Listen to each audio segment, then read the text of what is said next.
As I said in my initial beginning address, we are bringing forward session 9. I say again, we are bringing forward session 9 after this tea break because that is the easiest thing to do. The minister is on his way. He left Guwahati at 10:10. He should be here by about 11:40. And that is immediately after this session, the other session will start, that is session 3. However, to start with the session 9. Ladies and gentlemen, border management is done by various forces in India. Mainly the Border Security Force, the ITBP, the SSB, each looking after different areas. For example, ITBP looks after the border with China. BSF looks after most of the border with Bangladesh, Punjab, Rajasthan, Kashmir, leaving alone the LOC part of it, which is looked after by the army. Myanmar border is looked after by Assam Rifles. So actually, Mizoram, which has 318 kilometer border with Bangladesh and 510 kilometers border with Myanmar, has both the forces deployed on its area. Mizoram was originally sanctioned 91 BOPs, of which more than 1/4 are already in existence in various forms and firmly firmed in, and they're reaching the figure of nearly 1/3. The other BOPs do exist, but they have not yet properly firmed in. And they have one integrated checkpost. I really cannot pronounce the name. It says Kachputya, something like that. Well, I've been there, but till today I cannot really pronounce the name. And the cornermost and the lowermost BOP is Parwa. Now, all of you are aware, and we have been managing borders for the last 60, 70 years. So I am not keen to talk about how the border was managed in the past, how the borders are being managed now. They are slowly transitioning, but how the borders in future should be managed. If we are to think of connectivity, if we are to think of intra-border trade, etc., we have to modernize ourselves. But as today, the future border must maintain two principles. One is maintaining security as well as facilitating prosperity. The world is a smaller place today. There are businesses flowing across the border. There are people intermingling all across. The globe has become smaller. You will be surprised to know around 4 billion people traveled internationally in the year 2015. So you can imagine the total world population is nearly 7 billion, but nearly half of it traveled last year. They were traveling intra-border. Now, what are the major trends that we are noticing now in the borders? Firstly, demographic changes are taking place. With demographic changes, social trends are also changing, mostly along the border. There are shifts in economic powerhouses that we are all aware of. We had major economic powers, now slowly others are catching up. There's rapid urbanization going on. The climate change and the resource scarcity is of course increasing with the increased population, technological breakthroughs are coming every single day. So all these can be used as well as misused for your border management to the future. But what we are going to talk about is how it can be used. Now, what is the consequence of whatever I have just talked about? The consequences that I see is we are likely to have open borders, something like what Europe is having. It may not happen tomorrow, it may not happen day after tomorrow, but rest assured, it is coming. And if it is going to come, we have to be prepared for it. Remember the first sentence that I said, you have to maintain security and facilitate prosperity while opening your borders. Opening borders will throw up many challenges with especially those countries like ours which have very long and complex border issues. I mean, we all know what our complexities are. We have, in any case, we have very large borders. So these will throw up many, many challenges which is, then there is the issue of technology which is coming up. We can surveil the border with technological, say, drones, etc. There is also increased mobility of people all over the place. The volume of travelers I've already talked about, but with this will come both legitimate and illegitimate crossings of border. Whereas legitimate crossings nobody minds, but illegitimate crossing, when it takes place, we have to sit up and think how best to negate that. We have to have some regulations in place and regulators in place. And this will not exist not only with people, it will have to also exist with goods and services. Regulation of goods and services. Nobody wants bad quality goods coming into your own country. You want good quality stuff, which is because after all you're paying for it. Trade. This is a world of open market systems. Move of goods and services, you know, it is going on and on. But with this move of goods and smuggling, what else is happening is smuggling and illicit trades. Criminals are coming in. So demand for services are increasing. There is increased export production and exploitation by criminal elements for profit or for otherwise. Now, let us see what are the models we have. We have the Australian border management model, but they hardly have any border, which is talking about they have it their own country. It's Pax Australia, I call it. You have the Canadian system.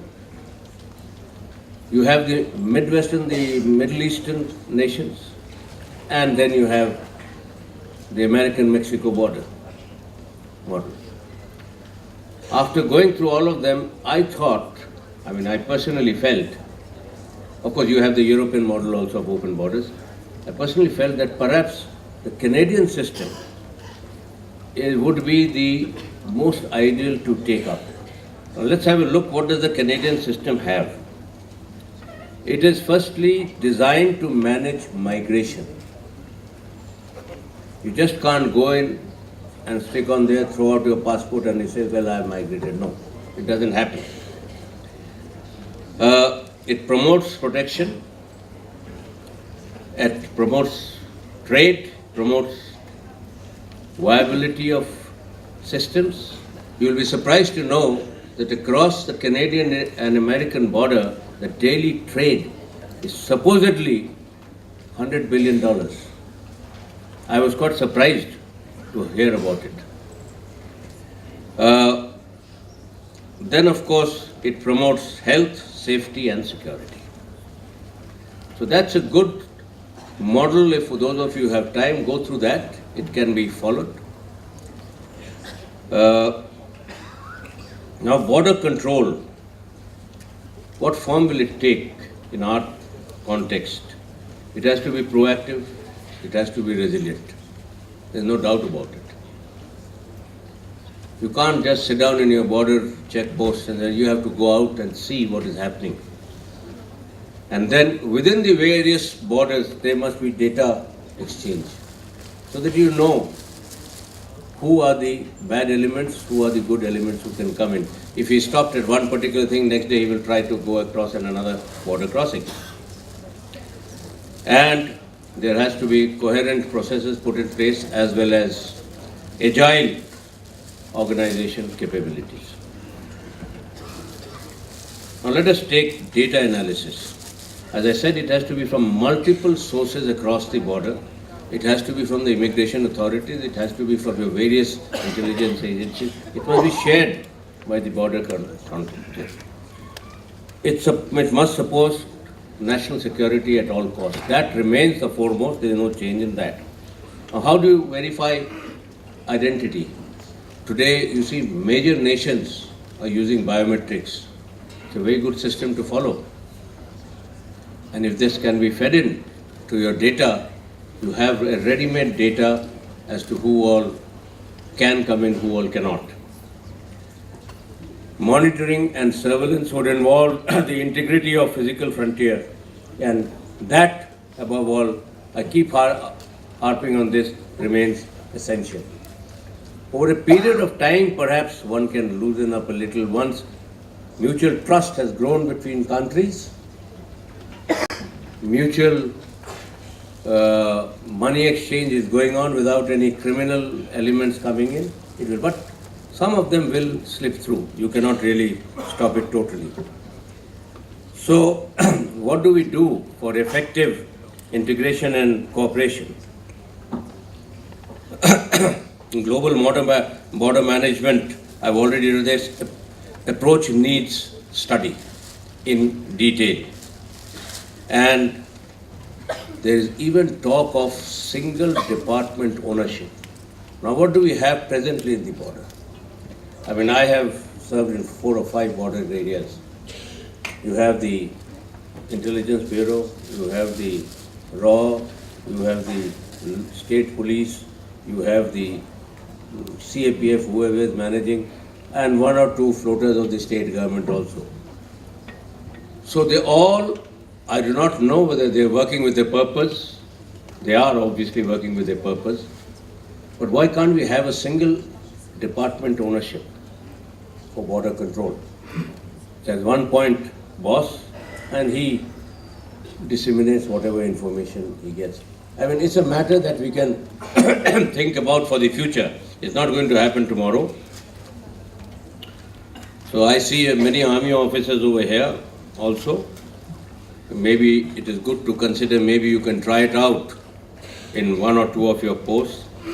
Now, there are separate responsibilities at the moment, as I said, and easily there have to be separate responsibilities given to that single agency when you have it, and part of whom will measure their capabilities.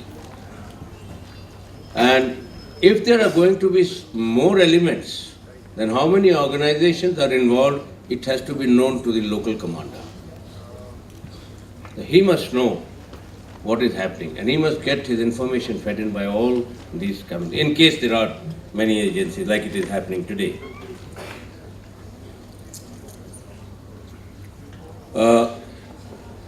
I'm trying to hurry up. Let us see what the coherent processes are. You will have to have strategic evaluation and governance. Now, what do I mean by strategic evaluation and governance? 3 very big words: strategy, evaluation, and governance. Strategy would mean strategy and capability to develop such borders. Can we think of them? Is the time ripe? So these things have to be considered. Then change the management. You see, managing the change, rather, I would say. Since there is a change, there's going to be an upheaval. Nobody wants a change until unless it is thrust upon them. So you have to manage the change in a manner so that there's a seamless transition. to the next system. And there would be difficulties, but we have to overcome them. Performance management and capability also needs to be looked into. Security and its compliance. Now, what will be the operational process? Command and control. We keep coming back to one point, command and control, and obviously governance by the state. The center staying in Delhi cannot really govern all the BOPs. There's no way it can do it. The state government has to be proactive in this and govern these BOPs. They have to reach out to the remote areas. Then planning for this governance and planning for command and control has to be started at some level in the state governments. If you are going to achieve and if you are going to reach the stage where you are wanting to reach. Information analysis I've already talked about, that is actually data processing.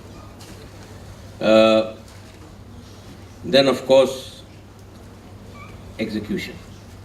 Execution is a must. In all things, we can plan for and all, we can produce a lot of theories, but if it is not properly executed on ground, it has no meaning at all.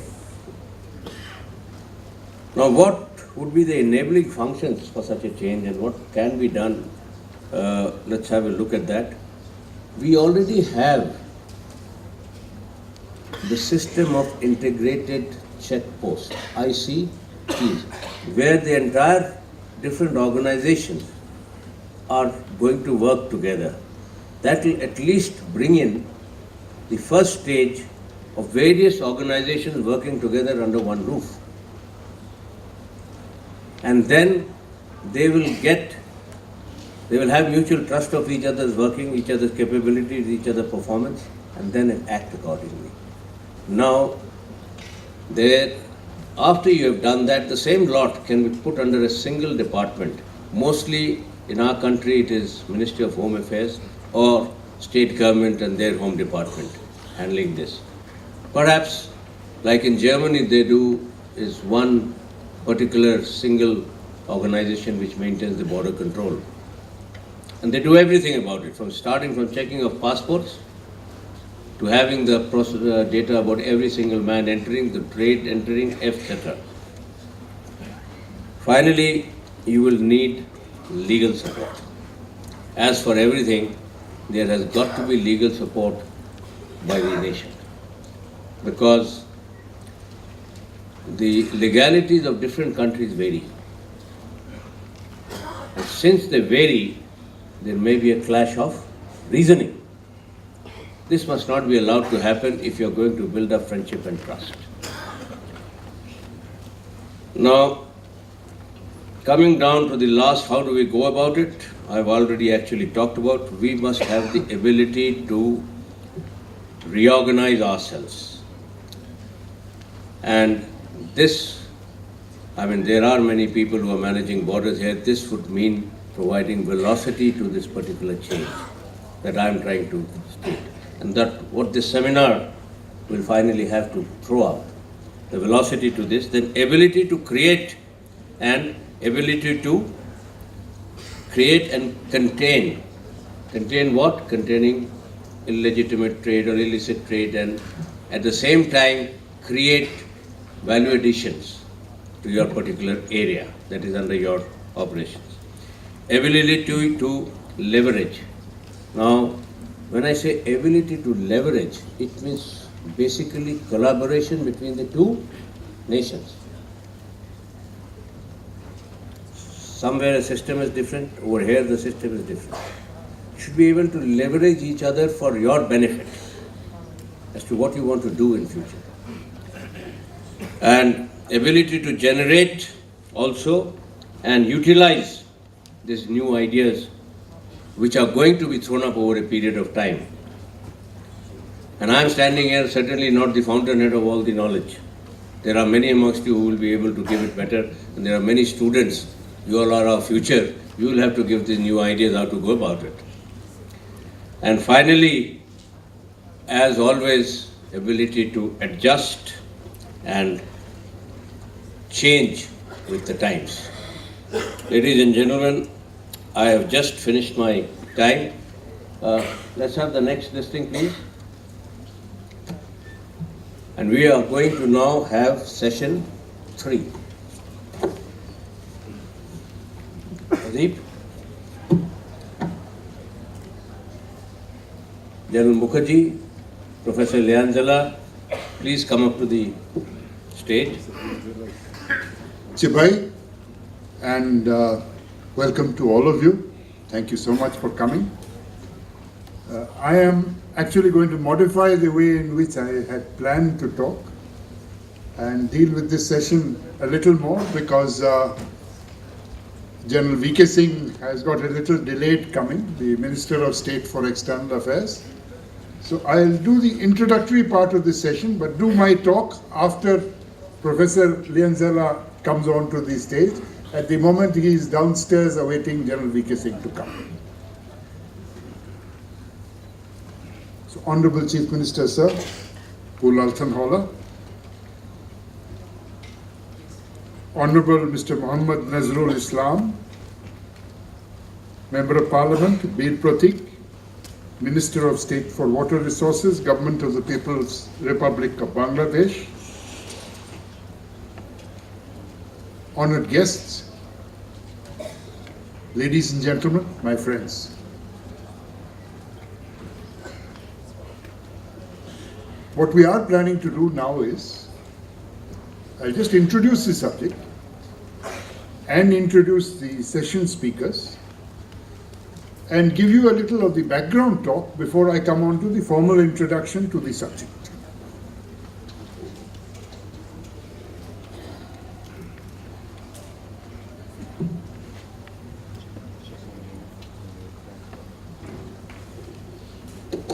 Now, the basic background to this seminar is, we started thinking about conducting this seminar about 2 years ago. And it's finally borne fruition only today. And the reason behind this seminar is that India's Look East policy has not really worked as far as the Northeast region is concerned, or Mizoram for that matter. What has actually happened is the volume of trade from India's eastern seaboard with the ASEAN countries has increased dramatically, but the Northeast region has not benefited at all. In fact, if anything, border trade in the Northeast region, whether it be with Bangladesh, whether it be with Myanmar, or with China, has actually reduced, which is very unfortunate. So we've got to do some introspection to see what went wrong. Now we come on to the Prime Minister Modi's Act East policy, the new slogan. What I'd like to put across to you here very clearly,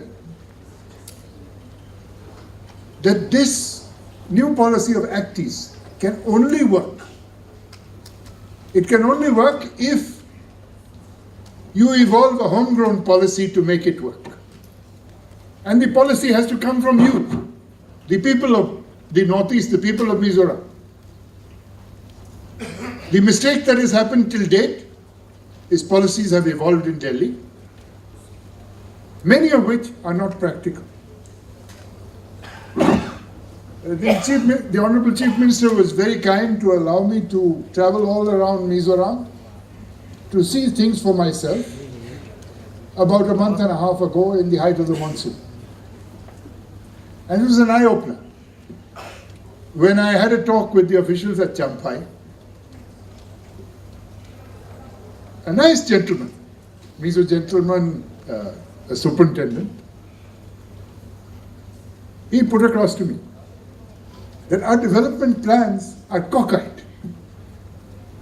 He literally said, we are like an elephant's head on a thin stick. So from Champai to Zokathar on the Myanmar border and on to Reed, Tidim, linking on to Kalewa and Myanmar, we planned a 4-lane Asian highway, a 4-lane Asian highway from Champai onwards. But behind Champai, You've got a stretch of the national highway maintained by border roads, over which only sumos can ply with difficulty in patches. And whilst there are plans for development, but they don't match with the link up from Champhai onwards further. So he said, what sort of development is this? Who's going to use that road if you can't get trucks over there? So you've got to match your plans properly. And that matching of plans can only happen on location. The same sort of problem links, though you've got a World Bank road up to Lunglei, the stretch from Lunglei going on to Long Talai is bad, even though again plans have been approved to widen the stretch and do it up. But that part of the national highway is not worth talking about. I would say it's as good as a village road. So it's these sort of things that the active part of it can only happen if it's homegrown. And the home growing has to come from you over the next 2 days. You have to evolve thoughts. What we'll try and do is then put these thoughts together, collate it, make recommendations, both to the state government and to the central government. And we have been very fortunate so far that our think tank, after each seminar, we made recommendations to Delhi, and we've been very lucky. I say lucky.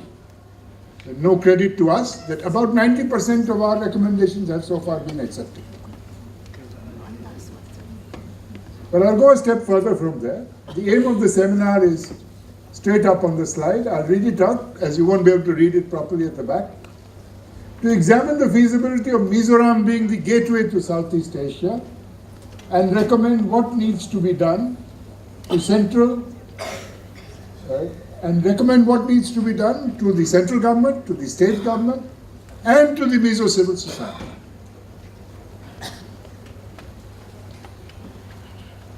I'll now come on to the map over here.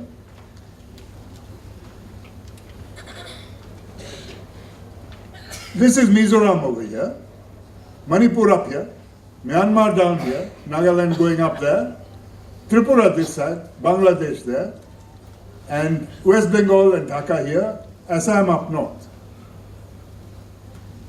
If you examine the entire northeastern border heading eastwards towards Southeast Asia, what you would see is you've got routes planned coming through Pangsau Pass in Arunachal, the old Stillwell Road,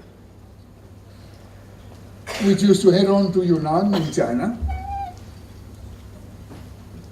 You've got a new route planned through Nagaland.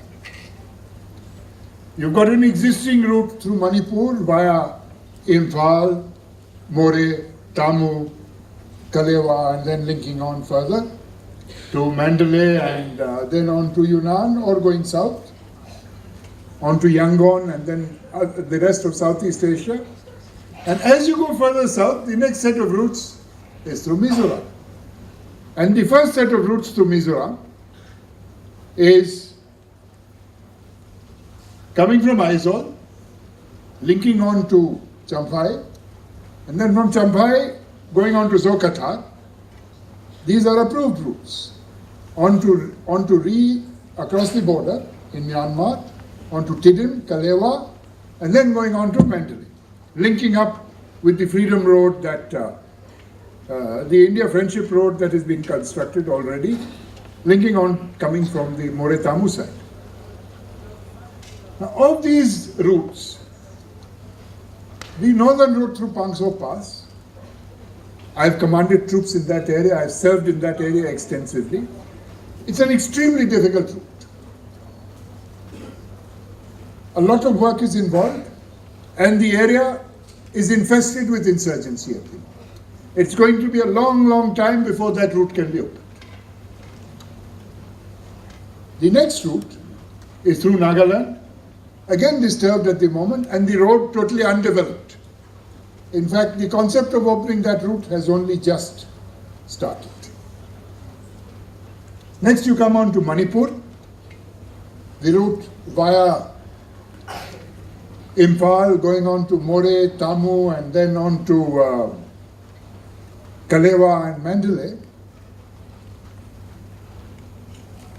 we have a tremendous amount of, should I say, discontent in the region, in that area, basically political, linked with insurgency. And unfortunately, reality is that whilst that has been selected as the route for the the Trans-Asian Highway, passing through Manipur, it's not really going to work out for many years. For one simple reason, that there is total disquiet in the air. Now, till you resolve the political issues connected with Manipur and Nagaland and South Assam, that is not a workable route. Even today, the road is closed. The road linking Silchar, going on via Bishanpur onto Imphal. At times, the road is closed for as much as 2 months at a stretch. Taxes are collected by various insurgent groups, so no trucks want to ply. So for quite some time to come, this route is going to be not workable. The only peaceful border you have with Myanmar is through Mizoram. The only peaceful border is through Mizoram. And therefore, what Mizoram needs to look at very carefully is what needs to be done to open up that border. And that route is, as I explained, is another route which has already been approved, which is linking Aizawl onto Champhai, and then Zokathar, Ri, Tidim, and Kalewa linking onto the Friendship Road. But what needs to be done also is, if you want to link this up and you want to start acting east, you've got to link up Calcutta, Kolkata onto Dhaka, Dhaka onto Agartala, Agartala onto Mamit in Mizoram, and then onto Aizawl, and then link onto the Champhai Zokathar road. At the moment, the status of the road from Agartala to Mamit onto Aizawl is bad. I'd say you're lucky if a sumo can ply. I give you my sincere apologies for speaking frankly, but I'm stating the truth. And you have to face the truth if you want to resolve the problem. That road has to improve. There's a 10-kilometer stretch where the road has been developed. Excellent stretch, 10 kilometers. You can drive 140, 150 kilometers an hour. But the rest of the road, maybe 2 to 3 kilometers an hour. So when the minister, the honorable minister from Bangladesh asked if I can come by road, I said the road linkage is there, but I don't advise you to come. So you have to improve that. Similarly, the linkage going on to Demagiri from Lunglei. So this is part of the transnational highway alignment that I'm talking about, and I'm suggesting. You still have the original alignment which has been suggested, and that is linking Dhaka onto Sylhet, Sylhet onto Silchar, and then swinging onto via Silchar onto Bishanpur, Imphal, More, and so on. But the other loop that is also approved is coming on via Agartala, linking on further.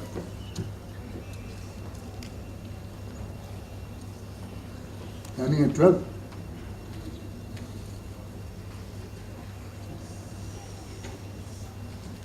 Just got intimation he's landing now at 12. So I'll finish my part and then request the others to carry on.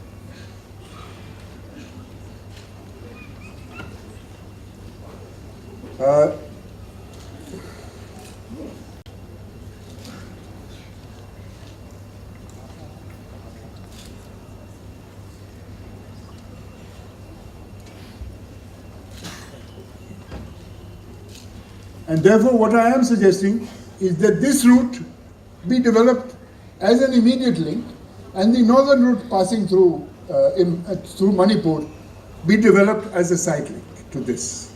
As and when the situation in Manipur improves, that link can be again reactivated. And both links can then ply. I come on a step further, you come on to the Kaladan route. The Kaladan route is important.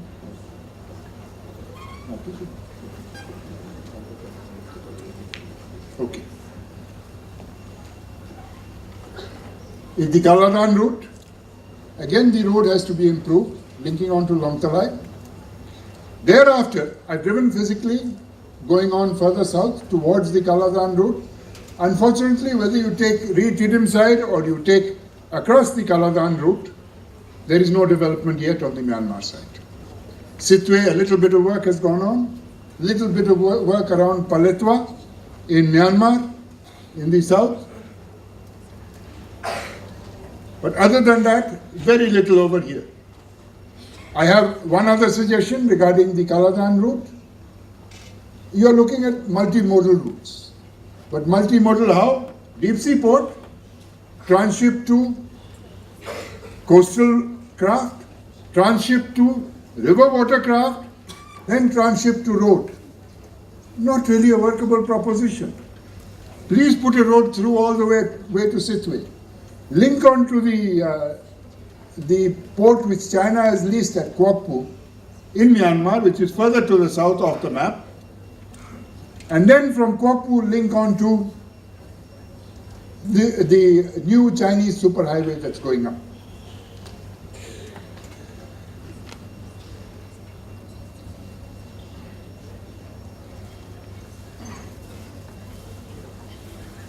Now, a quick word about the seminar.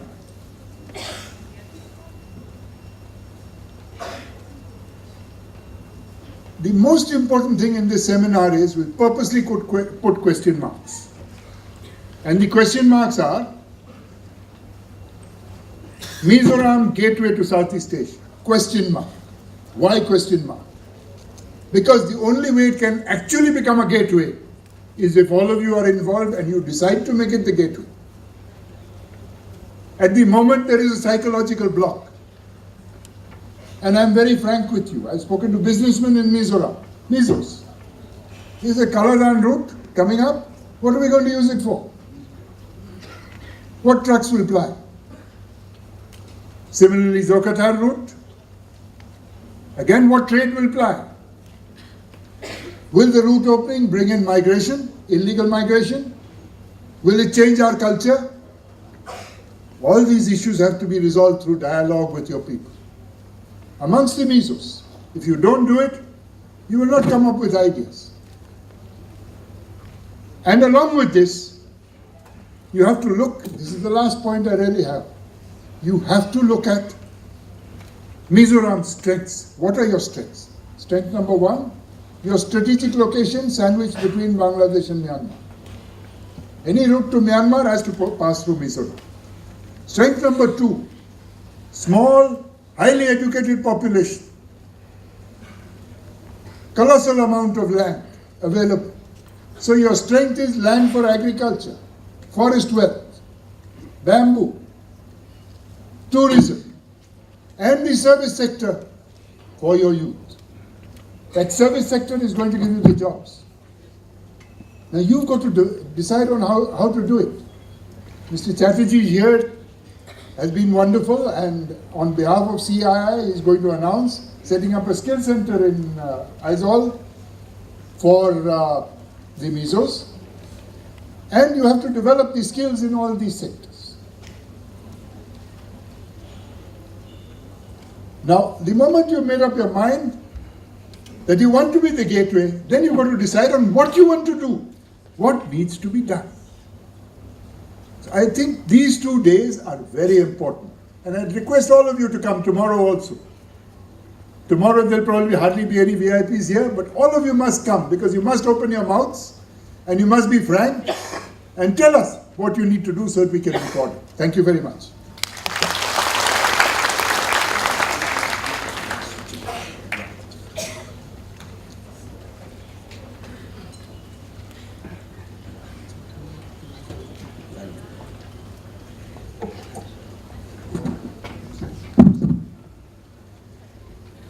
Honorable Chief Minister of Mizoram, Pulal Thanawala, Honorable Minister from Bangladesh, Mr. Muhammad Nazrul Islam, dignitaries in the audience, Army Generals, Ambassadors, Excellency, ladies and gentlemen.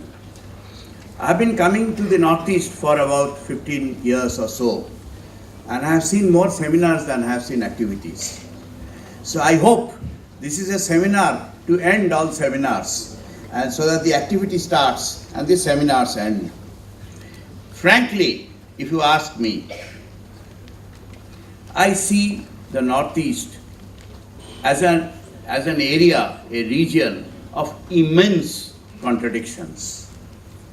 On one hand, God has been kind to the Northeast. God has given to the Northeast an enormous array of natural resources. The Northeast has oil and gas. The Northeast has a variety of minerals, not only coal and limestone. The Northeast is rich in biodiversity and horticultural products, rare fruits, herbs and flowers. The Northeast has so much potential for hydropower that one state of the Northeast, Arunachal Pradesh, can today meet the entire unmet power needs of the country. The tourist attractions, all of you know about, I need not speak about that. You have mountains, forests, rivers, flora and fauna. Our borders, international borders have been spoken about. And bamboo. Do you know that in China, 25% of the total production of bus bodies is from bamboo? In India, it is almost zero. We have not used our bamboo. And it's all lying there. Rubber, and one of the oldest organized industries of India, tea, is started from the Northeast and is in the Northeast. And you have such a high literacy rate, such excellent knowledge of English, that the service sector could also flourish here. But in spite of all these advantages, in spite of all these gifts of God to the Northeast, it lacks in most of the developmental indices. If I look at population below the poverty line, I see states like Arunachal, Manipur and Assam, which have population below the poverty line, which is much, much more than the all India average.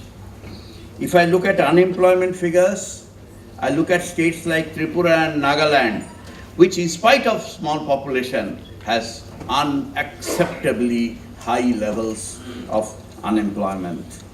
And you have, the Northeast has 4% of India's population, but only contributes 2.5% of India's GDP. We talk about tourism all the time, but the tourism infrastructure is not okay. General Mukherjee talked about bad roads. You know, there is not much to facilitate the tourism industry to grow. And why is it that there is no value addition to agriculture and horticultural products? No storage facilities, no marketing infrastructure. I have seen with my own eyes pineapples rotting in Nagaland and farmers wanting to sell them for nothing. We have, look at the contradiction, look at the difficulty. India's largest tea plantations are in Assam. But the owners of the largest tea plantations in the Northeast are now investing in Kenya and Rwanda in Africa and not investing in the Northeast. If you look at the frequent floods and landslides that take place here, in spite of the flood control measures which have been announced, in spite of all the cross-border trade we have heard about since morning, the previous speakers have spoken about the possibilities of cross-border trade. 75% of our trade with Bangladesh is illegal. And thus, we lose the benefit, the ripple effects of cross-border trade that could add to our economy. When I go, I'm very fond of repeating this I'm a frequent visitor to Myanmar. I'm amazed by the development taking place in Myanmar. And if we could have better cross-border trade links with Myanmar, the benefits of that cross-border trade would flow into the Northeast. It is not happening. If I talked of the export possibilities from the Northeast, unfortunately less than 0.25% of India's export takes place from the Northeast. So friends, we have a unique situation. Enormous advantages, enormous potential, all the comparative advantages that a nation could look for. But on the other hand, lack of opportunity, lack of growth, lack of development, and missed opportunities. What has gone wrong? There was no shortage of funds. As we know, 10% of central assistance comes to the Northeast, much of it remains unspent. As we know, the 11th plan more than doubled the central assistance to the Northeast as compared to the 10th plan. There has been no shortage of good intentions. We had the lookist policy, now we have the actist policy. It's all there. Intentions are okay. There are no shortages of incentives. The tax and other financial incentives in the Northeast for investors to set up in the Northeast are absolutely fine and adequate. So the enabling factors, the facilitating factors are all there. And above all, there has been no lack of announced projects. I remember, I was a little younger, much younger at that time, when in Arunachal the Subarnasri project was announced, or when as a frequent visitor to Tripura, the Chief Minister used to talk about the Palatan project. I wonder why there has been so much delay. And if I talk about Mizoram, the Kaladan multimodal project would have transformed the face of Mizoram and Tripura. But it's going so slowly. So all these announced projects, all these think tanks like Senar's-K, all the brilliant minds working on the Northeast, making blueprints, preparing reports. Why is development so slow? I think what has gone wrong is implementation on the ground. What I have seen as a member of the study group which is preparing the 10th plan, 11th plan portion of the Northeast portion of the 11th five-year plan, and I saw the number of unfinished projects. I saw the list of stalled projects, you know it better. It's too long. It shows lack of coordination, lack of willpower to get to the action. And in spite of most of these projects being central government or government infrastructural projects, land clearances were held up, environmental clearances were held up, and they continue to be held up, and they are progressing at a very slow speed. Now, this has resulted in lack of connectivity. This has resulted in lack of infrastructure, and because of the lack of connectivity, lack of infrastructure, industry as a whole sees Northeast as an isolated region and does not wish to invest. That is the ground reality. So friends, what needs to be done? What needs to be done is not rocket science. What needs to be done is very simple. I see the developmental strategy for the Northeast standing on 4 legs. What are these 4 pillars of the developmental strategy? A, take up all the announced rail and road projects. If the development plans are not okay, as General Mukherjee said, set them right and finish them. Let there be broad gauge connection everywhere, wherever possible, as the terrain would allow. We know technology has changed. Technology is not what it was in 1947. If the Chinese could build a railroad to Lhasa, we can build railroads everywhere. Technology has changed. Road building methods have changed. We have to have rail and road connectivity. We have to have completion of announced projects. We have to have cohesion in our implementation. Once this happens, you'll have cross-border collaboration. Once this happens, your marketing infrastructure will develop. Once this happens, FMCG companies will set up projects here and they'll sell to the Northeast, they'll export to the East, and they'll supply to the rest of the India. The GST laws will help the Northeast. And this is waiting to happen once we make rail and road connectivity a reality. Second, go all out for hydropower. Finish the projects. As we know, hydropower, there are issues of local resistance to dam building, yes, but hydropower is eco-friendly. Hydropower, I know as soon as I talk of large investments in hydropower in Northeast, everybody tells me no evacuation capacity. How will the power be evacuated? There are no transmission networks. But technology has changed again. We can evacuate the power. Complete the hydropower projects. Create hydropower capacity. 89% of the hydropower capacity of the Northeast today is unutilized. Third, inland ports. The Kaladan multimodal and other such announced projects.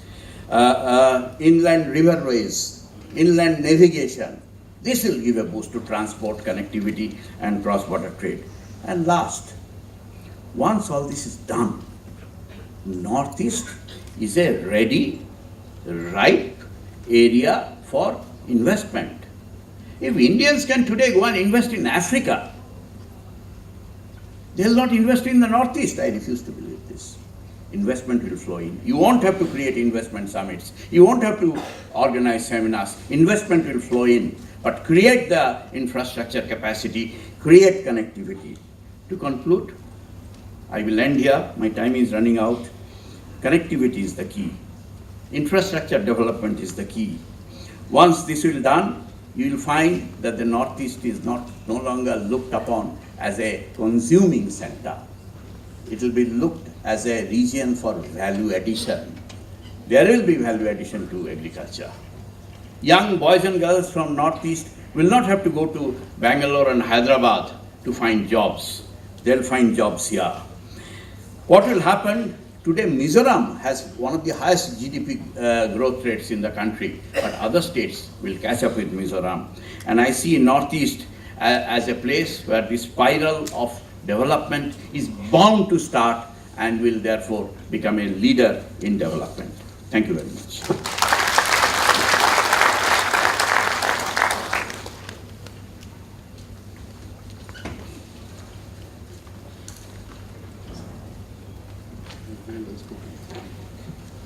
I'm filling in a blank for about 7 minutes. I'll cover the points which I didn't have time to cover in reference to what Mizoram's capabilities are. Firstly, as I said, people, skills, go all out onto that. And try and develop the skills in Mizoram rather than sending people only to Delhi, Calcutta, Bangalore, Bombay, and so on and so forth. If all your youth run away, who is going to work in Mizoram? So you have to set up the institutions in Mizoram to develop these skills. Number 2, I say this with great sorrow because I was part of it, dealing with insurgency. One of the gravest errors that we committed in combating insurgency in Mizoram was grouping of villages. By grouping of villages, what we have done is we have created Mizoram as an urban society. Today, as per official figures, Mizoram is 58.8% urbanized. But in actual fact, in my assessment, your urbanization extent is to the extent of 78%. Now your strength is on the land. Your strength is in agriculture. I wrote a book in 2006 on my experiences of insurgency in the Northeast, where I spent at least 24 years dealing with it. Older than many of you sitting over here. The fact remains is, if you look at Aizawl today, it's a dangerous place because of the nature of soil and the type of construction you're going in for, you're going to have slide after slide after slide. Please decongest and go back to the rural areas. Go back to agriculture. Go to horticulture. Go to agriculture. Decongest your urban centers. Please try and do that. Otherwise, you will have major problems in future. The third aspect that arises here is what Mr. Chatterjee talked about, is hydel issues related to Mizoram in particular. You have tremendous potential in Mizoram alone, more than adequate capacity to cater for your own power, and if Bangladesh or northern Myanmar needs it, to give it to them also.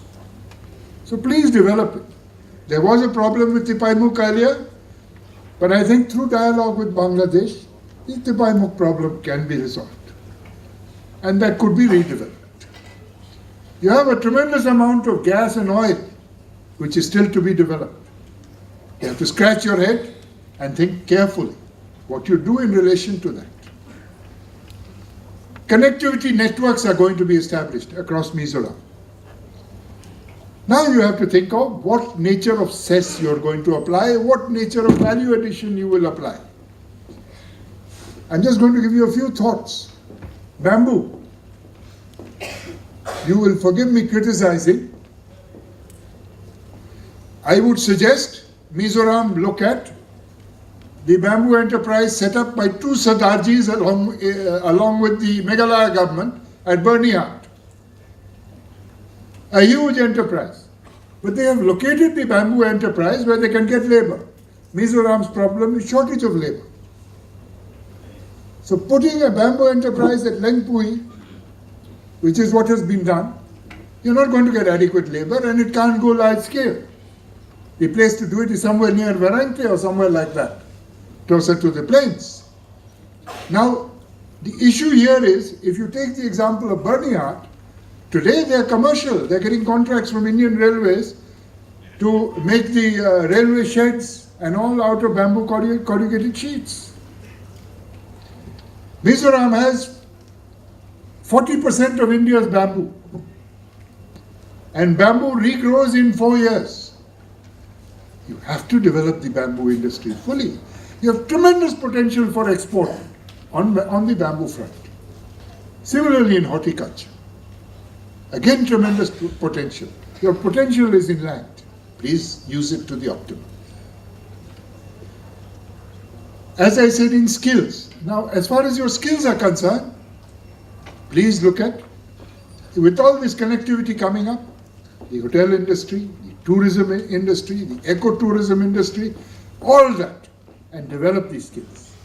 At the moment you go to Calcutta or Delhi or Bombay, it's only girls and boys from the northeast and Mizoram who are working there.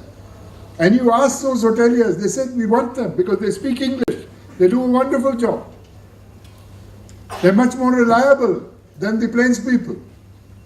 But let that come to Mizoram. Why in Calcutta? Why in Bombay? Why in Bangalore? Why not at Aizawl? Why not at Lumley? You have to do that.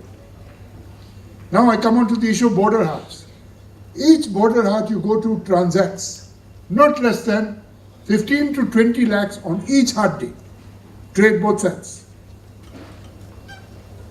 There is a tremendous demand for border hearts all over. The demand from all the border states is as many as 200 border hearts. Please develop it and develop the trade. I'll end here and thank you very much. I'd welcome General V.K. Singh, the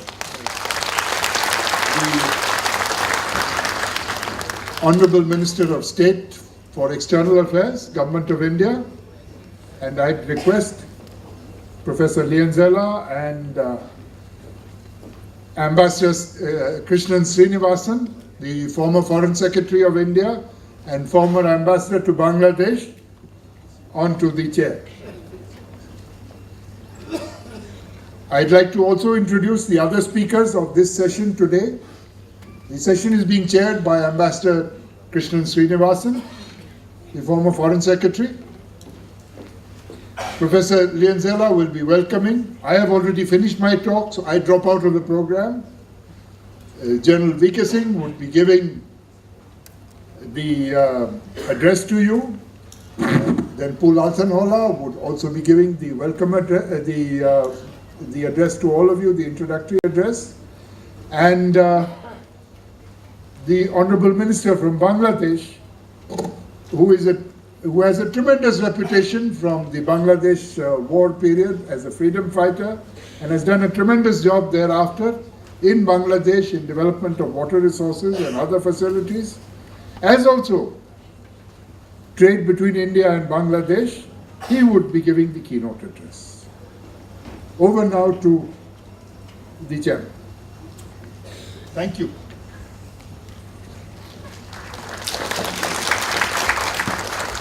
Good morning, ladies and gentlemen.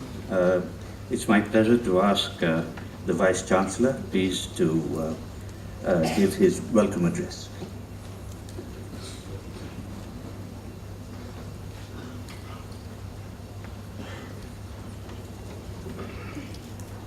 Mr. Chairman, sir, dignitaries and delegates from abroad and from within the countries,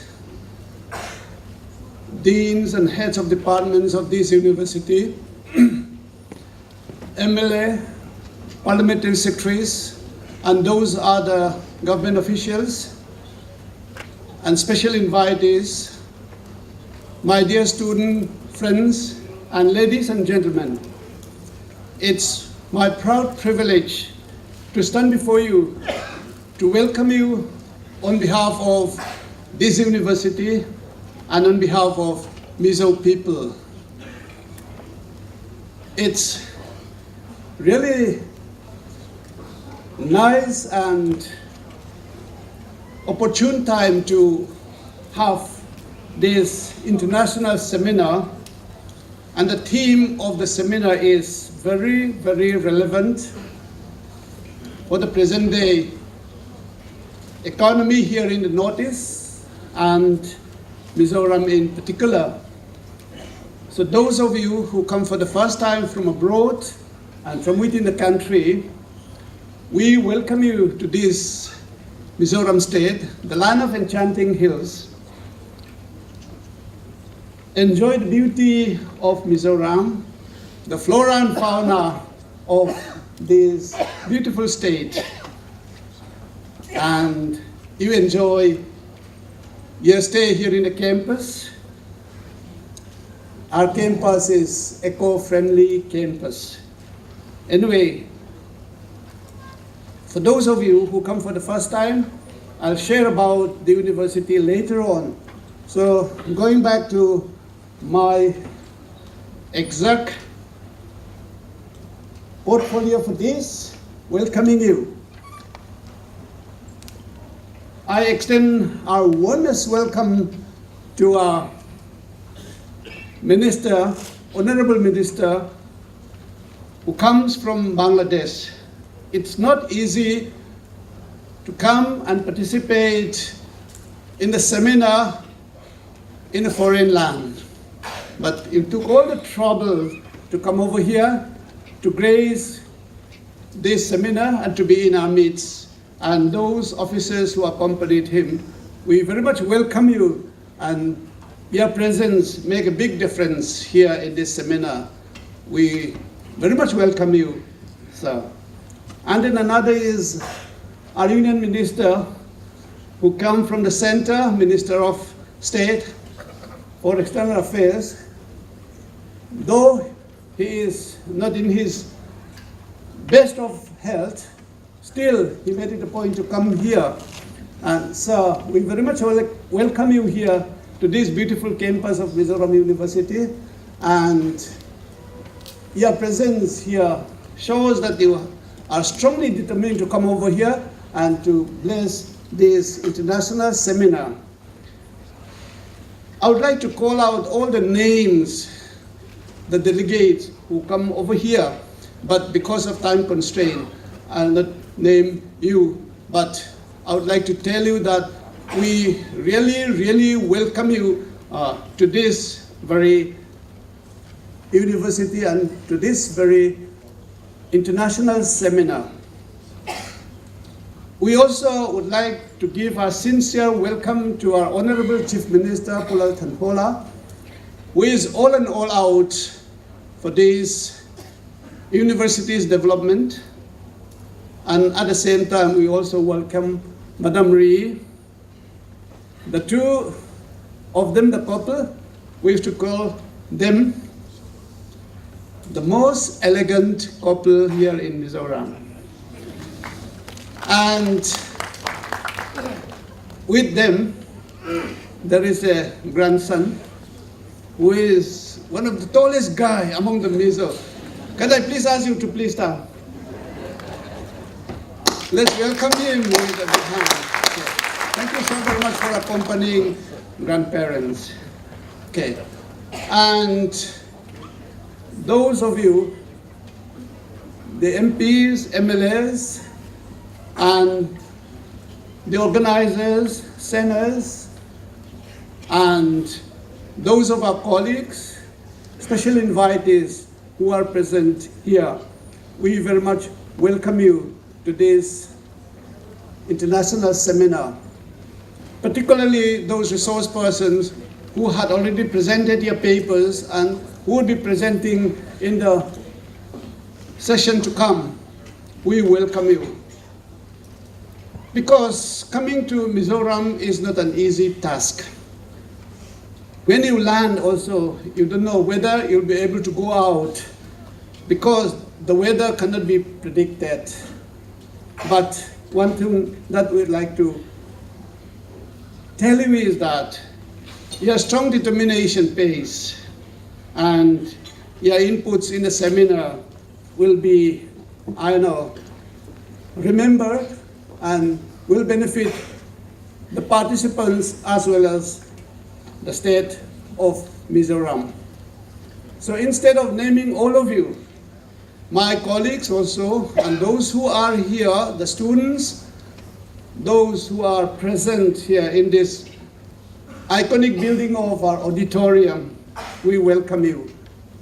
And your presence is really encouraging for this particular seminar. Now, coming back to the introduction about Mizoram University. Mizoram University is a young university. The Parliament passed the bill only in the year 2000. It started functioning from 2nd July 2001. So, with that, young in age, but the achievement we have here in this university is commendable. The motto of this university is, greater deeds remain. Greater deeds remain. This university has 34 different disciplines functioning under 8 schools of studies. And the university has 27 affiliated colleges with 1 constituent college.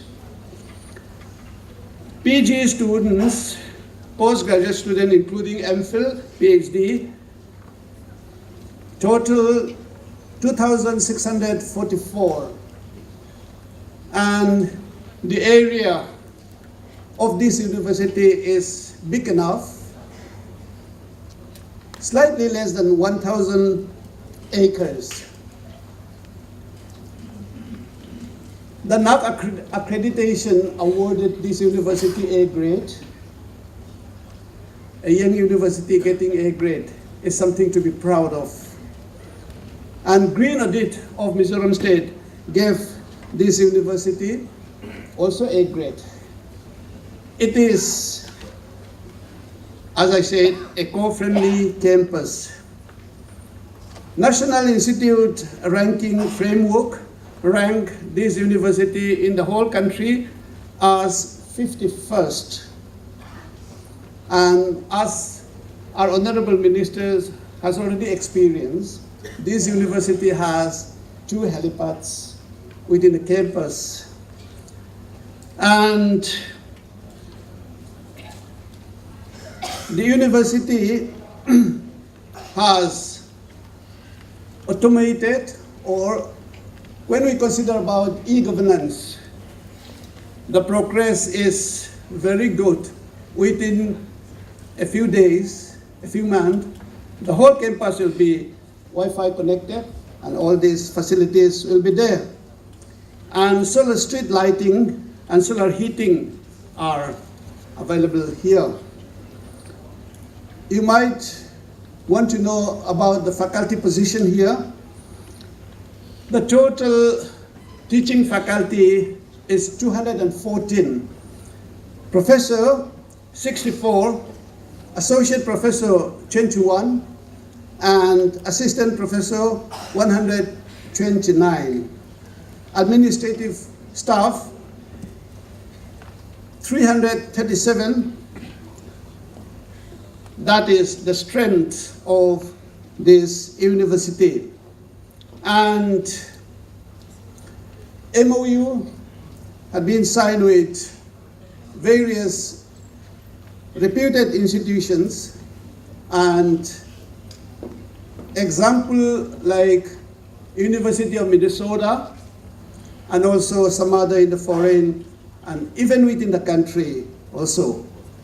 And inside this campus, we have Kendriya Vidyalaya School, having students around 346. And we have health center, health clinic. And another information I'd like to give about the university is that the centers that has been sanctioned by UGC during the 12th plan, Center for Disaster Management, Biodiversity Research Center, Petroleum Exploration Center, and Women's Study Center. Women's Study Center started functioning since recently. As I have already told you, affiliated colleges under this university, 28 in number, and the strength of the students in these affiliated colleges, about 13,000. It could be slightly more also. Now, going back to the theme of the seminar, because in the forenoon session I chaired, and then I promise you that when I have the second chance to address you, then I'll let you know some important information. Yes. So what needs to be done? As I have already told you, regarding the advantage position that Northeast and Mizoram has, is that Mizoram has international border of 722 kilometers. With Myanmar, our international border is 404 kilometers, and with Bangladesh, 318. So Mizoram is located strategically, and its importance will ever increase because of this Look East policy being implemented and Act East policy now in place. And the minister and those of you who are here know very well that Mizoram is the most peaceful state in the whole Northeast. So unless there is peace, you cannot think of having development. Whatever you develop, then within one night, within a second, within 1 hour, it can be destroyed. So Mizoram is in the advantageous position in the Act East implementation, because whatever project you want to start or whatever policy you want to implement, it's a peaceful state. And the people of Mizoram has a very high literacy rate, one of the highest in the country. And then another thing that is very, very important to note is that the government of Mizoram, led by the Chief Minister Puhola, they have a flagship program, NLUP, which is very much appreciated by other bodies, international bodies like United Nations. Okay, when they know about NLUP and its program, then they offer themselves like to be in collaboration with this program. So as much as 4 agencies of the UN have volunteered themselves to work with us, that shows that the NLUP has a global relevance, and some other organizations like ZICA from Japan and other, they also very much participated in this NLP implementation. Now, there is a new economic development policy recently launched. The reason I'm telling you this NLUP and NEDP is very much interested in this Act-East policy. Because if we are to implement, there has to be a policy like what will be our priorities, what step do we need to take, and what course of action to be taken. The government has already spelled out all these things, and that is another advantage that Mizoram is having. But at the same time, we should not see only the rosy picture of the thing. There are other constraints, like the land holding system here in Mizoram is very peculiar. So when you think of having permanent cultivation or whatever, like multinational corporation to be established here, so land holding system has to permit. So we have to kind of see that consideration also. And then high productivity cost here. Mizoram minimum wage is very high. When production cost is high, then we are at a disadvantaged position comparing with our neighboring states or neighboring countries. And one has to see the work culture here in Mizoram. After 7 p.m., no activity. We observe Sunday, and because we Mizo people have so many social obligations and social visits and this thing, if Act-East policy is to be implemented, and if trade is flourishing or any other activities, then we have to change our work culture, this sort of thing. And then last but not the least is, they say, there is a shy of entrepreneurship here in Mizoram. See, in one of the seminars, Madam Ri came and talked about entrepreneurship development here in Mizoram. So up till now, people used to say that there is a shy of entrepreneurship here. So capacity building and how we can promote entrepreneurship development here. So if Act-East policy, cluster-based production and cluster-based export strategy, if they are to be implemented, that entrepreneurship sector has to be improved. With all this, so to end my speech, once again, I welcome foreign dignitaries and the officials, delegates who come from abroad, and dignitaries and the honorable ministers and others who come from within the country but outside Mizoram, and those people here in the university and the special invitees and the organizer, all of you, I welcome you to this very important seminar. Thank you once again.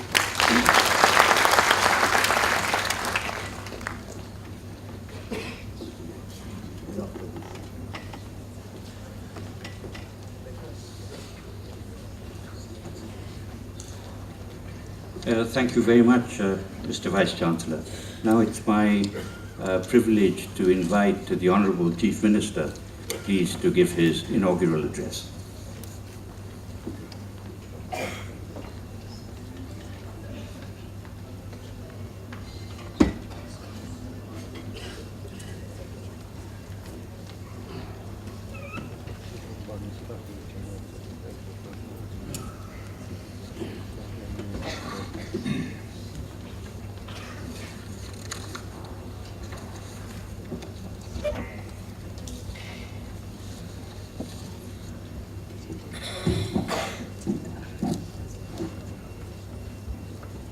Honorable Union Minister,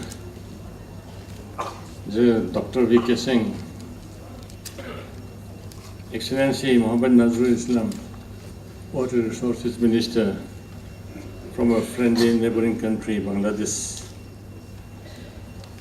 distinguished guests from abroad,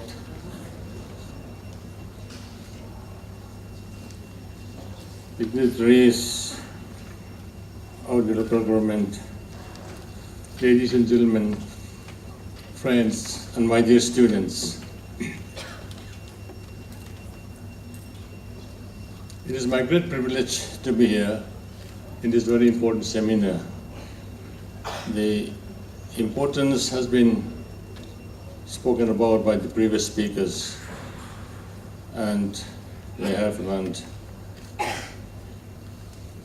so much about the problems that has been prevailing here. And I'm happy that in the backdrop of this seminar has been organized by enthusiastic people and also who are well-wishers of the state of Mizoram. On behalf of the people of Mizoram and on my own behalf, and on behalf of the government of Mizoram, it's my pleasure to welcome each and every one of you, and in particular those coming from abroad, and hope that you'll have a pleasant stay here and carry back pleasant memories of this beautiful state. In particular, it's my pleasure to welcome Dr. V.K. Singh, Minister of State for External Affairs, who is no stranger to Mizoram, and I'm very happy that he could make it today in spite of his busy schedule and also not being well. Thank you very much for coming here. I'm privileged and honored to speak before you in this inaugural session of the two-day international seminar on the theme, Mizoram Gateway to Southeast Asia, what needs to be done. I need not mention again what needs to be done, because the previous speakers, including General Mukherjee, has spoken about this in great detail. And only we have to think as to how to solve those problems for the benefit of not only Mizoram, but the entire northeastern region and the nation at large.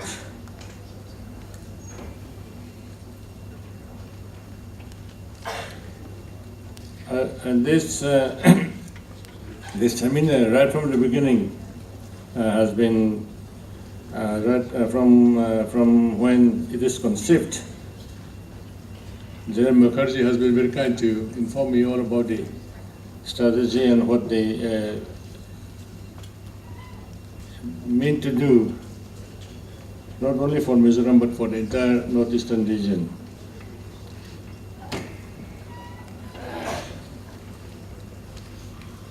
The Research Center for Eastern and Northeastern Regional Studies at Kolkata, in this collaborative initiative, along with the Mizoram University, and with the support of the Government of Mizoram, Confederation of Indian Industry, CII, and Numaligarh Refinery Limited, have done a commendable job in facilitating a seminar of such immense consequence and importance in this border state.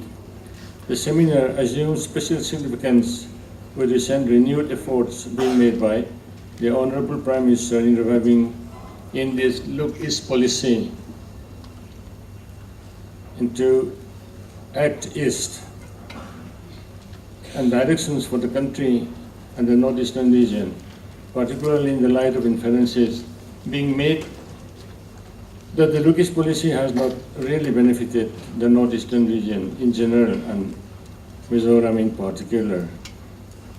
I thank the organizers in conducting this international seminar, because the subject to be deliberated upon has a direct bearing on Mizoram's development and its economy. Mizoram is a relatively young state, the 23rd state of the Indian Union, having attained statehood only in 1987 after prolonged armed struggle against the Indian government for their rights, culminating in the Mizo Peace Accord, which then brought peace to this beautiful land. The wisdom of all of us in negotiating this peace is now clearly before your eyes. I would like to narrate briefly about the history of the Mizos and Mizoram, where perhaps the worst sufferers of British divide and rule policy.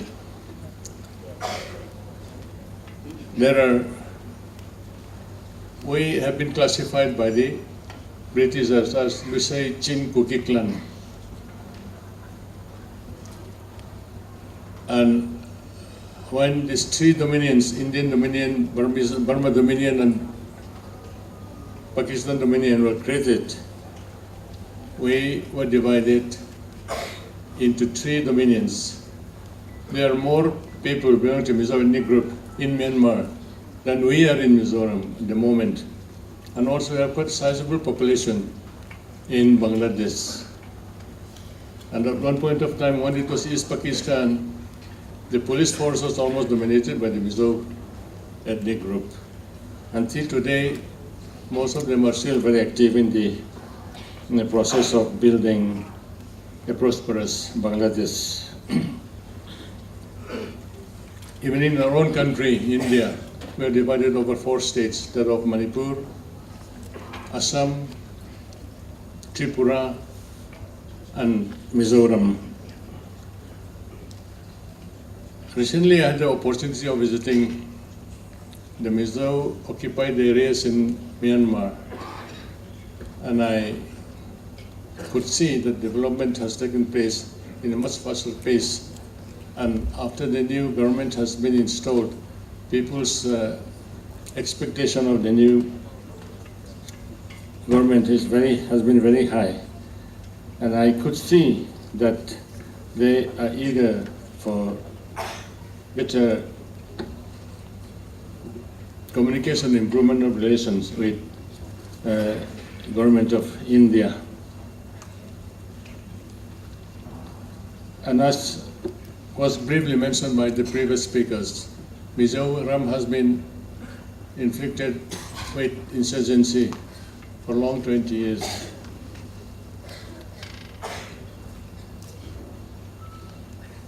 In 1966, insurgency started, and during the 20 years of insurgency, no development could take place.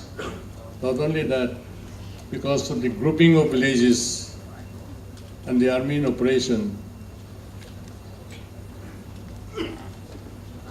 the economy of the Mizo people was completely destroyed, uprooted, and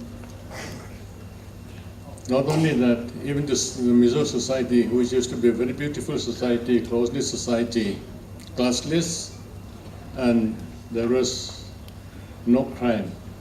But after 20 years of insurgency and acute poverty, there has been so much of social degeneration. And in the process of dealing with the insurgents, the beautiful countryside has been destroyed, richness in flora and fauna have been destroyed, and today we're in the parts of reconstruction. And since the close-knit Mizo beautiful society has been in the process of, because of the 20 years of insurgency, there has been so much of social degeneration. And today it has been the main task of the church as well as the civil society to regain the lost glory. And because of this 20 years of insurgency, we lost, I used to tell the planners in Delhi, that we lost 40 years in economic development. Whereas during 20 years of insurgency in Mizoram, other states in the country have been marching forward in economic and various other development. And whereas Mizoram was going backward. And therefore, we have 40 years of economic backlog to clear. And on this ground, I used to ask for assistance from New Delhi.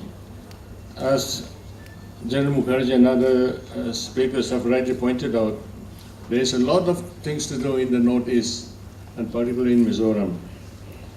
The planners have planned, and there is no dearth of planning, but the sorry part is that the execution part is lacking. We have Vision 2020, but nobody knows where is it now. Maybe it is in back burner. We talk of development of the Northeast, but it ends in lip service. Today, under peaceful circumstances, we started doing whatever is possible. And unfortunately, in a democracy, government changes, and when change takes place, at times we have to start development anew. In fact, today we are very poor in infrastructural development because of long years of insurgency. And I have appreciate General Mukherjee's assertion that the roads conditions are very poor. I want to mention here that the tenders for construction of roads made in the National Highway are floated in New Delhi, and the amounts are such that local contractors cannot bid because of the huge amount. And therefore, the main bidders are from various parts of the country who do not even know where Mizoram is. Not to speak of the climate, the soil formation, etc., and the people. They didn't even know where Mizoram is located. And therefore, they tendered, they bid for unworkable rates, and it has taken them years to come to Mizoram. Say, for instance, this National Highway 44, which is connecting us with Agartala, tenders were floated some 4 years back. It was awarded to one construction company from Hyderabad.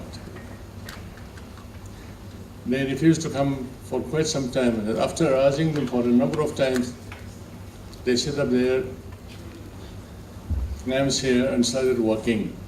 Until today, you find that even after 4 years or more, the condition of the road is such that it is almost negotiable, and it is almost unnegotiable. To that extent, it is difficult. And also, this year particularly, we have very less working season. The monsoon has been unusually long, and therefore we don't have this adequate time for a working season. And besides, geologists say that the soil formation is very loose in Mizoram, and in fact we don't have any hard rocks. And because of that, it has been very difficult to construct good roads. Even while constructing this Langpur airport, we have to import rocks from neighboring state of Assam. To that extent, construction work is difficult. In fact, the planners in Delhi has never been to Mizoram. They do not know anything about soil formation. They do not know about anything about the tradition and the background of the Mizo people. That is the main reason for being lagging behind other states in development. Notwithstanding all this, efforts are on, and I can assure the distinguished guests participating in this seminar that we are doing our best to improve the lot of the people. Notwithstanding our relative inexperience of having been only 30 years running into statehood, Mizoram is now one of the fastest growing economies among the states in India. As per capita income of over 97,000 rupees, it has registered the second highest GSDP growth during the 11th five-year plan, that is from 2007 to 2012. In Northeast India, at 11%, exceeding the target of 7.8%, which is also much higher than the national average of 7.9%. The present annual GSDP is also assessed to be in the region of about 9.46% at constant price. Mizoram covers an area of about 28,087 square kilometers with a north to south length of 285 kilometers and east to west wide of about 115 kilometers. It is hilly with an average altitude of about 3,500 feet and a salubrious climate. The population as per the 2011 census was about 11 lakh and is now likely to be close to 15 lakh. The state's greatest assets are its well-educated citizens, 91% literacy, with about 50% ideally poised for the tourism industry, the service, education, and health sectors. Its land and forest, 89% of forest cover, with the largest percentage of bamboo reserves, as General Mukherjee has rightly pointed out, 9,245 square kilometers of or 44% of its geographical area in India. Potential oil and natural gas reserves are currently under exploration, which I must say is sadly very slow, in spite of my reminders to the authorities in the concerned ministry. In fact, according to the experts, the most potential area is the southernmost part of this state, which is located almost in the Arakan Basin. This potential area has not been touched in spite of our repeated reminders.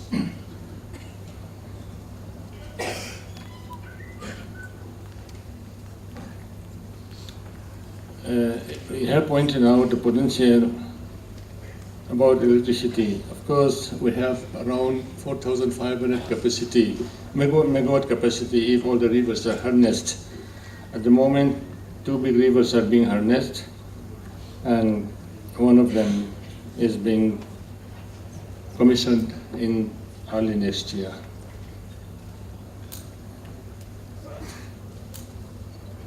As I said, potential oil and natural gas reserves are currently under exploration, which are sadly very slow, and each well-distributed hydroelectricity potential of about 4,500 megawatt surplus capacity, for some of which power projects are currently under construction.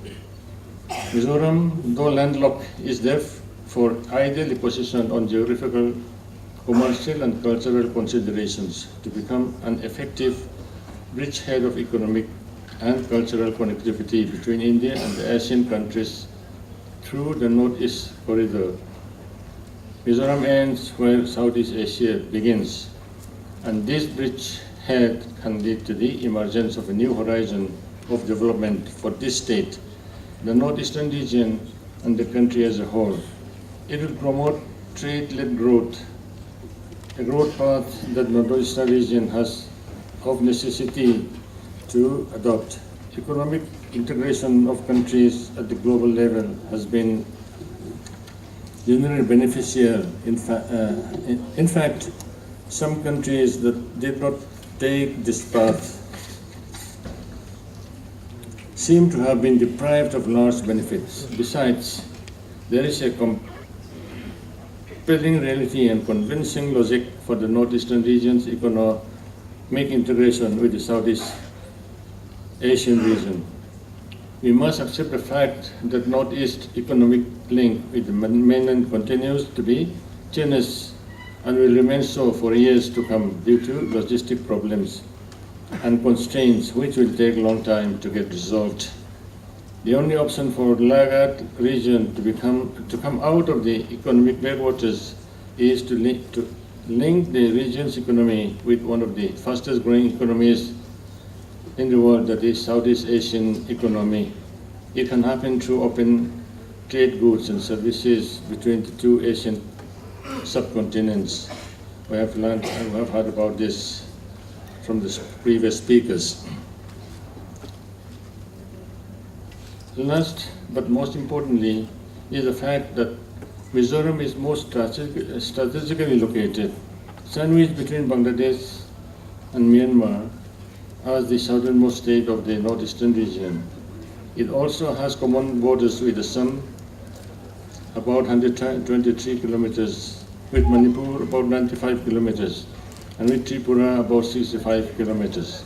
The tribes residing near these border areas have a common demography, with the border people residing in the neighboring countries and states. It is now the most peaceful state in the Northeast and is likely to remain so. Earlier speakers have already introduced to you to the subject of this seminar, and Jiran Mukherjee has already explained to you, the route through Mizoram provides the shortest route from Kolkata, Dhaka, Agartala, Aizawl, Champhai, Zokothar, Dirim, Kalewa, Mandalay, on to Yangon. Thailand and rest of Southeast Asia, or Yangon in China. Mizoram, therefore, definitely has the potential to India's overland gateway to Southeast Asia, subject to our acting adequately to achieve this potential.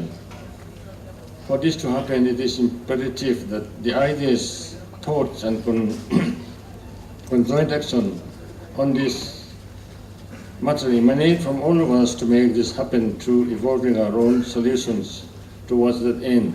Otherwise, it will not happen and may well meet the fate of the Look East policy.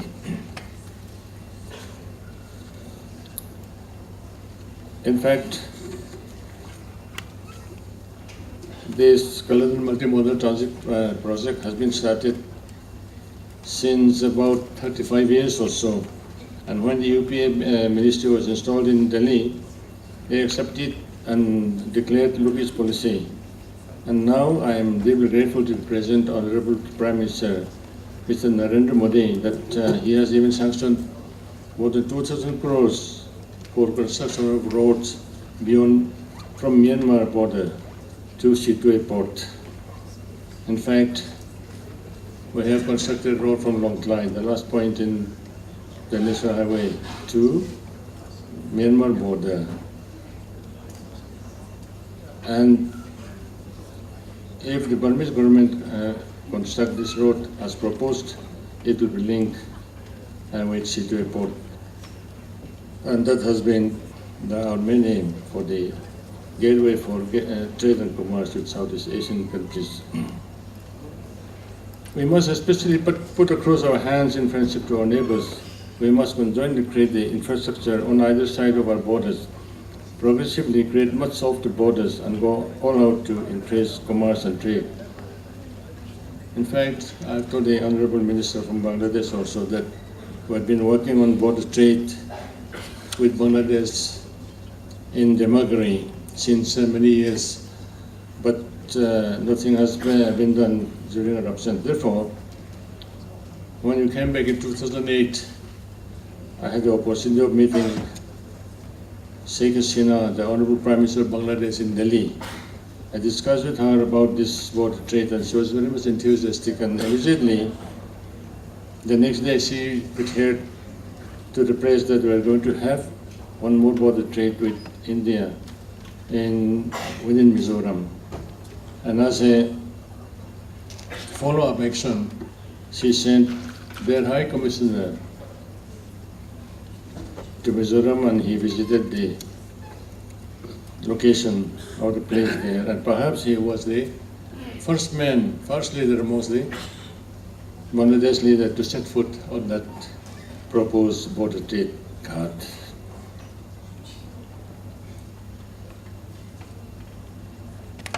I would not like to explain my views on what needs to be done or to explain or our plans at this stage, as doing so would inhibit their putting across their thoughts and ideas, even though some people have already done so.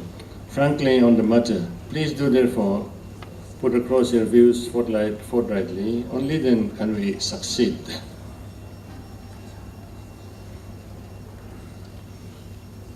We must remember that we need the wholehearted support from the state governments of Tripura, Assam, Manipur, besides the Government of India, particularly Donor Ministry and the Northeastern Council to help us push all this through. Last but importantly, I must request General V.K. Singh to kindly put across our views that has been discussed here, our problems and all, to the External Affairs Minister and to the Honourable Prime Minister, and explain to them that the Act East policy desperately needs a push from them to request from the Government of Mizoram and request to carry back the request from the Government of Mizoram to Mr. Nitin Gadkari also and his ministry that all this can happen only if he helps us in pushing through the infrastructure projects with the ministry, as the situation on the transportation infrastructure front needs tremendous improvement. In fact, as I said, in Mizoram it is unusually difficult to execute projects as quickly as possible or in time because of the difficult terrain, unfriendly atmosphere, and this year, as I said, the monsoon has been unusually prolonged, and because of that we're going to have a very a few months of working season. But in spite of all this problem, we're determined to go ahead and see that Mizoram is truly the gateway for trade and commerce with Southeast Asian countries and benefited by the neighboring states like Bangladesh and Myanmar.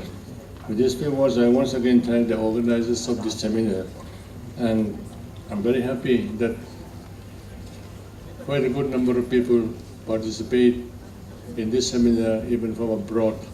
And I hope that this seminar will bring all these participating countries to a closer relation and evolve a new working partnership for the best interests of their respective states. With these few words, I once again thank the organizers and all those who participate in this seminar and wish the deliberations grand success. Thank you.